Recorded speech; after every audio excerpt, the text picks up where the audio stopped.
So when I was a teenager in the early 2000s, growing up in Waco, Texas, there was a thriving underground punk rock scene.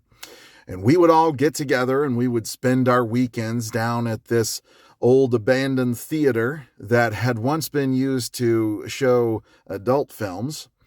And it had long since not been used for that purpose. So we rented it on the weekends to play our punk rock shows. And we would all get together and we'd have, 5, 6, 7 bands. And we'd all play 20 or 30 minutes, play as fast and as hard and loud as you can. However, this location was not in the best area of town. And in fact, the house directly across the street was known for being a place where you could buy certain substances, if you get my drift.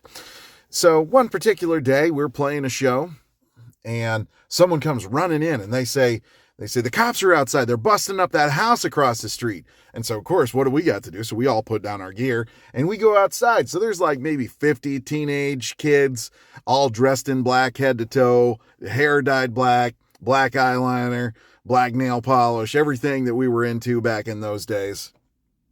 And we just stand outside of this old theater watching the police bang on this door. And I mean, full SWAT gear police out there. And at that time, Waco had just introduced this new armored car that they were driving around in that part of town. So they had their armored car out there, and they had probably like 20 or 30 cops out there with full like helmets and riot shields, and they were banging on this door trying to get into this place.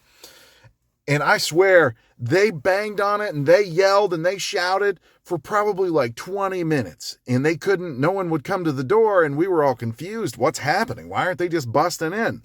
So after about 20, 30 minutes of the cops banging on the door, they gave up and left. And then we said, okay. And we went back inside and played more punk rock and said, whatever they're doing in that house, I guess it's not that illegal. I don't know.